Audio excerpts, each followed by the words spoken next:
here ever heard of Dr. Robert Smith? Anybody? Well, good. That makes me feel better. Okay. All right. Dr. Robert J. Smith. Okay. Robert and I graduated from the same seminary together. We graduated the same year together. In fact, we walked across the stage at the same time together. And Robert, he pastored a few churches, then he began to teach preaching at the Beeson Divinity School in Birmingham, Alabama. And I've always pastored in churches my entire life. And the Southern Baptists had their convention in Indianapolis this past year. I don't know if you heard about it or not. And we are Southern Baptist Church, although I sort of keep that on the down low because of the baggage and things. We're the Southern Baptist Convention, but we really do missions work really well. We really do missions well and missionaries well. But they had their convention in Indianapolis, thousands upon thousands of people, Southern Baptist Indianapolis convention. And at each convention they have what is called their pastors' conference, where preachers from around the world come. And they sing, and they pray, and they have time together, and they hear the seminal message of the convention. I mean, we're talking thousands. And guess who they asked to do the message for the convention in 2024? Anybody want to guess? Dr. Robert J. Smith.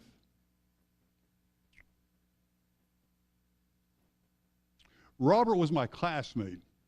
I wrestled with Robert. I used to mess with him. He would mess with me. We had just so much fun together and things like that. I used to tease me. He has a beard. I used to mess with him about his beard and all that kind of stuff. And Robert, who is now one of the premier preachers in the Southern Baptist circles. And there he is in Indianapolis, and I'm watching this preaching to thousands of people who have come to hear him. I don't know what it is, but the Southern Baptists have never asked me to preach at the pastors' conference. In fact, they have never come ask me to preach for anything. And I went from having a very good day to a very, very envious day. And maybe you've had moments like that in your life. You feel good about your life, then you look around and you see what others have achieved or things that have happened. And you're satisfied, but then you become not as satisfied. And in our story today, Peter, one of Jesus' disciples, has a very powerful moment like that.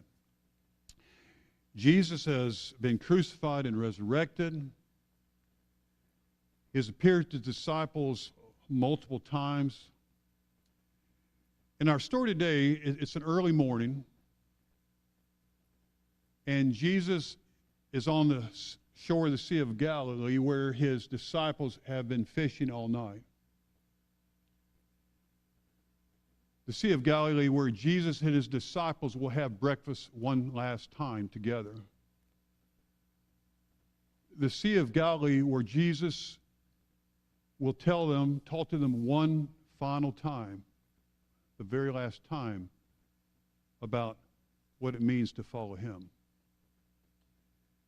And how following him means loving him by serving others. John chapter 21, verse 15. And when they had finished eating, Jesus said to Simon Peter, "Simon, son of John, do you truly love me more than these?" "Yes, Lord," he said, "you know that I love you."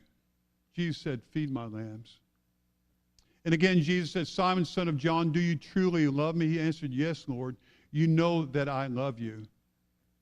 Jesus said, "Take care of my sheep." The third time he said to him, "Simon, son of John, do you love me?" And Peter was hurt because Jesus asked him the third time, "Do you love me?" He said, "Lord, you know all things. You know all things, Lord. You know that I love you." And Jesus said, feed my sheep. Simon, son of John, do you love me more than these? You know, what exactly was Jesus talking about when he's talking to Simon Peter? More than these. You know, Simon was a fisherman. That's what he knew. That's what he grew up. That's part of his family business.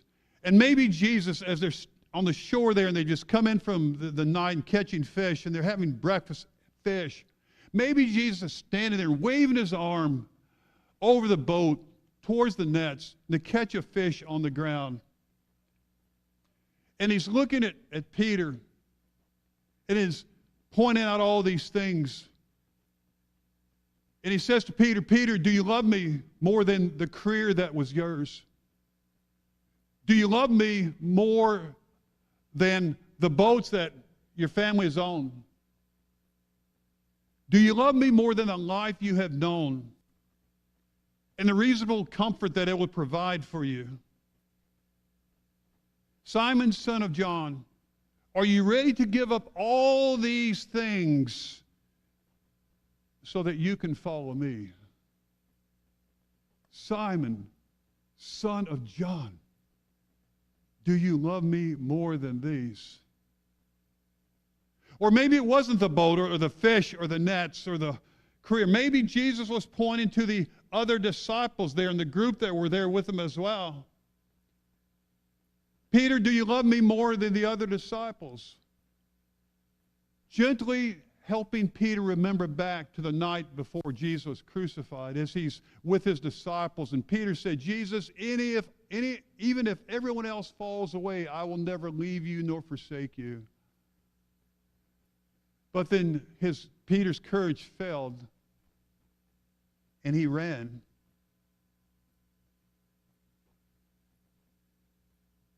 And maybe he's reminding Peter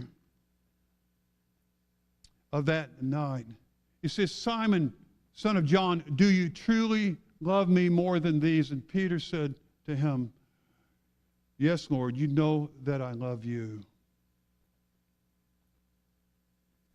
But then Jesus asked him the same almost exact question 3 times. Well, I wonder, thinks Peter's slow that he doesn't get it? Okay, let's try it again. Let's try it again. Or is this something more than that? Is it possible that Jesus asked Peter this question 3 times, Peter, to proclaim his love for Jesus because before Jesus was, as he's been tried before his crucifixion, that night, Peter had denied Jesus 3 times. 3 times Peter said, I don't know the man. I don't know who he is. I don't know anything about him. 3 times Peter had the opportunity to proclaim his faith in Jesus, and 3 times Peter let Jesus down. But now Jesus gives Peter another chance. 3 chances. Where he had failed 3 times, now gives him 3 chances to declare his love for Jesus. Lord, you know that I love you. You know, that's what I love most about Jesus. He is the Jesus of the second chance. He is the Jesus of the second chance. He's the shepherd that when a sheep in his fold wanders off and goes off and does its own thing and leaves everyone else behind. He's the shepherd that goes out and finds the sheep and places the sheep on his shoulder and brings the little sheep back, and they rejoice. And he says, rejoice with me, the sheep was lost, is now found. Jesus of the second chance, who was like the father who stood on the side of the hillside just waiting for his son who had run away to come back home. And when the son comes back home, the father opens his arms, hugs him, and they party until the sun comes up the next day. Because this son of mine was lost and he's now found. He was dead and he's now alive again. Always. And I'm thankful for those times in my life that Jesus has given me a second chance.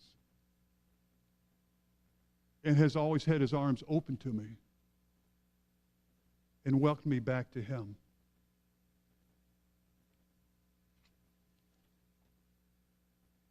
And then now Jesus, as Peter proclaims his love for him, sort of just lays out what this love looks like. That loving him means serving others. Love me, feed my lambs. Love me, take care of my sheep. Love me, feed my sheep. If you love me, Jesus said to Peter, Peter, if you love me, then give your life to shepherding, to ministering, to caring for the flock that I love. You know, we prove our love for Jesus not by the words we use, but we prove our love for Jesus by how much we are able to love and give our lives away to others. That's how we prove our life for Jesus, love for Jesus. And it says we love him and follow him. This brings us to a reality, I think, in each of our lives. That loving Jesus is the greatest privilege in the world. The greatest privilege in the entire world. But loving Jesus may also require the greatest sacrifice in the world. See, following Jesus involves loving Jesus by serving others, no matter what happens to us. And Jesus then continues on to Peter, says, I tell you the truth, Peter, just here it is. When you were younger, you dressed yourself and went where you wanted. But when you're old, you will stretch out your hands and someone else will dress you and lead you where you do not want to go. Jesus said this to indicate the kind of death by which Peter would glorify God. Then he said to him, follow me. Follow me. And he tells Peter what he already knows and what we know about our lives. He says, Peter, when you were younger, this was your life. You lived the life just the way you wanted to live it. You made the decisions that you wanted to make. You carpe diem. You seized the world. You opened your arms. You opened your hands. And you went for it. And you did what you wanted to do. And you were young. And you were brash. And you were hot-headed. And you were energetic. And you went and you did just as you wanted to do. You were idealistic. The world the world is there for you to conquer. And you would go where you wanted to go. And the possibilities were endless. But Jesus is not rebuking Peter. He's just reminding Peter of the life that he once lived. The life that was uniquely Peter's before the day he met Jesus. But then Jesus tells Peter what he's only now fully discovering as he follows Jesus, that when he is old, he will be a different person. And he will be living a different life. He will not be self-centered, but or self-satisfied. And he will stretch out his hands, and someone will seize him and bind him up, and they will take him and where he does not want to go, to his cross to die.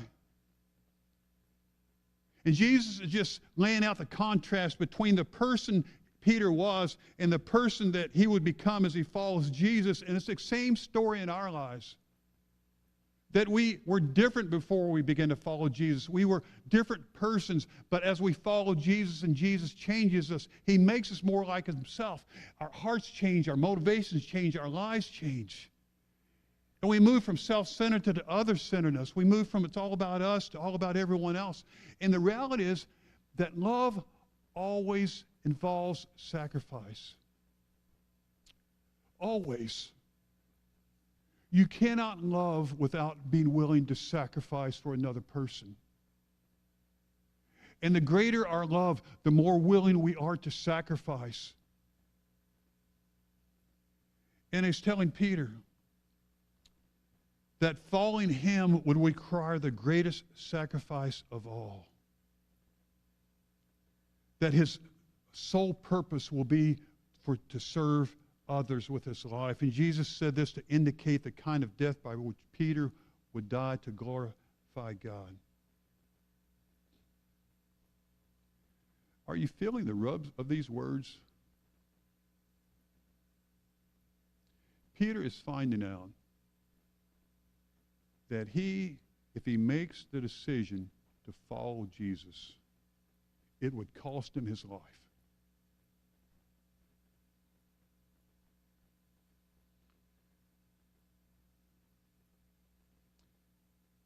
And then Jesus simply says, follow me.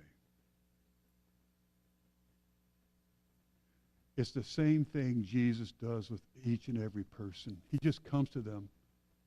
He makes himself known to them, lays out to them, hey, what this is going to involve. And then he says, simply follow me. And he lets them decide whether they will or they won't. Follow me, Peter. Follow me. And following Jesus means loving Jesus by serving others, no matter what may happen to us, but also no matter what following Jesus looks like for others. For after Jesus shares this with Peter, then he goes on and says, and Peter turned and saw that the disciple whom Jesus loved was following them. This was the one who had leaned back against Jesus at the supper and had said, Lord, who is going to betray you? In verse 21, when Peter saw him, he asked, hey, Lord, wait a minute, what about him? Jesus answered, if I want him to remain alive until I return, what is that to you? You must follow me. You see what's going on here? Jesus had just told Peter what his future would look like. It would be a life of sacrifice, and it would ultimately result in Peter's death.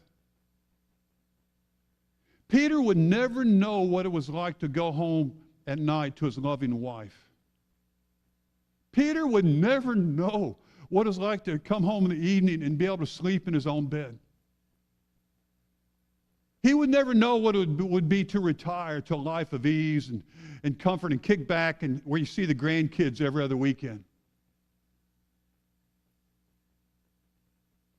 No, because Peter had decided to follow Jesus, he would die by following Jesus.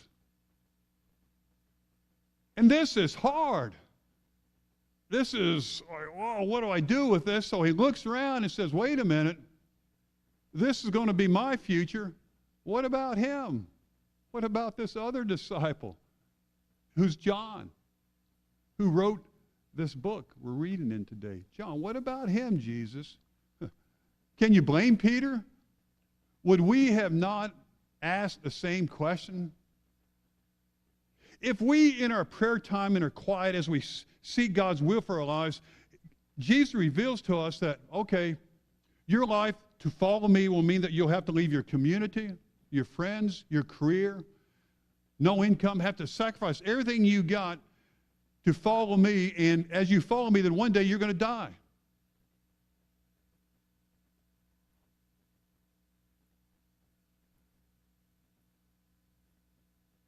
Wouldn't that not be very difficult to swallow? And wouldn't we just hesitate a little bit?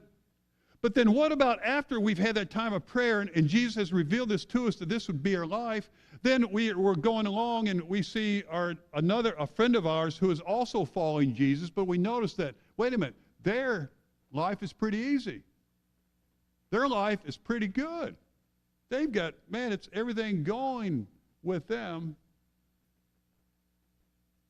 What about him, Jesus? What about her? What about them? Why does this have to be my life for me? Why can't it be my life for them? Jesus, if I follow you, you promised me a cross. But Jesus, if they follow you, you're going to give them a condo in Florida. That's not fair. Have you ever been there and asked yourself that question, said that to yourself, Jesus, this is just not fair. And Jesus answered, if I want him to remain alive until I return, what is that to you? And then he simply says, you must follow me.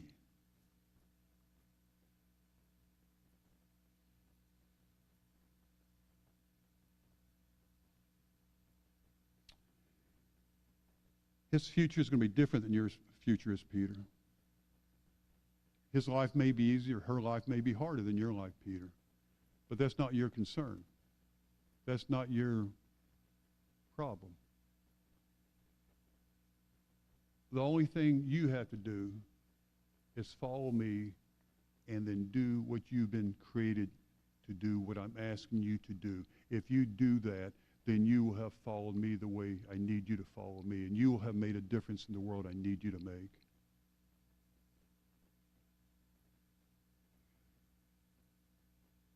And the reality is, for Peter, this fisherman, that day did come. And he was bound up and taken to Rome.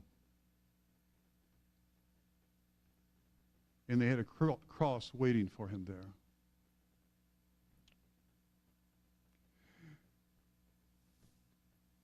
And as Peter faced his cross, it is said that he asked to be nailed to it upside down because he was not worthy to be crucified like the Jesus he followed. Follow me, Peter. Follow me. And he did.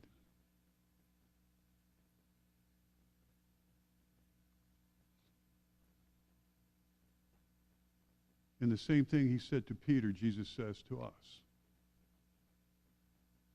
Follow me. Follow me. And he went to his cross hoping beyond hope that we would. Follow me. If you would just bow your heads just for a moment.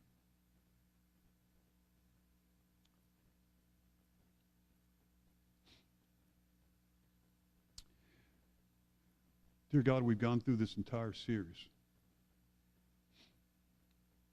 Follow me. And we see over and over the way you worked in each of these lives. You just said, follow me. And then you just kept on going. And you let the person decide for themselves if they would or if they wouldn't. And if they decided to follow you, it may not have been an easy life. It may have been just a life they never expected, but it's a life that they were created to live. It's a life that is better than they could ever imagine. It's a life of fulfillment, of meaning, a life that living out of our humanity for the sake of all humanity.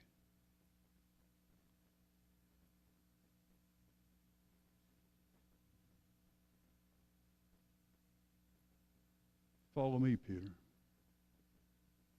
Follow me.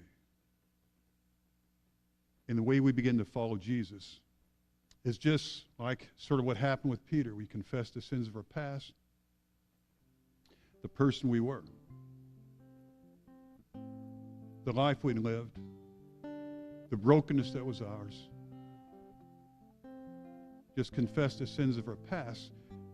And in that moment, in that very personal, spiritual, precious moment, receive Jesus' forgiveness in our present. And are changed.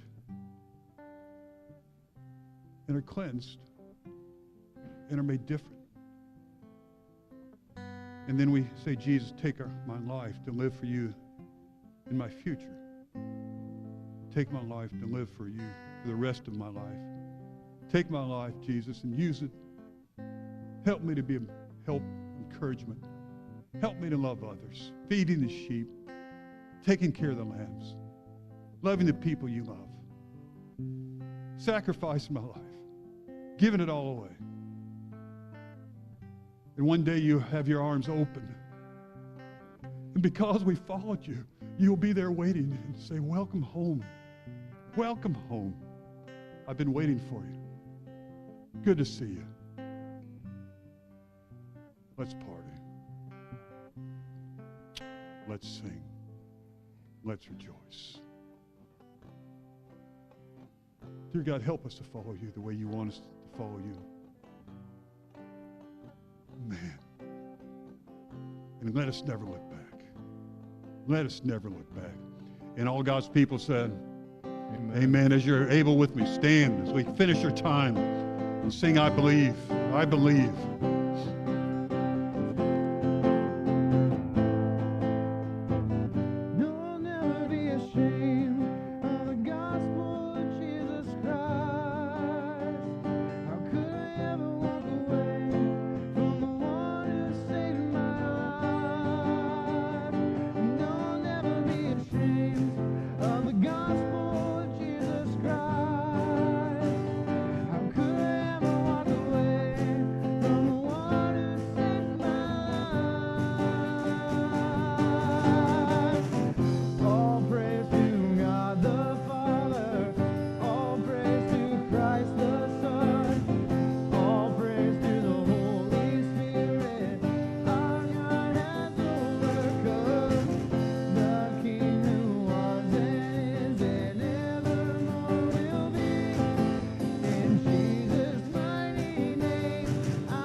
Yeah, we believe. May God bless. Have an awesome week. We'll see you next Sunday morning. Follow me. Follow Jesus. Here we go.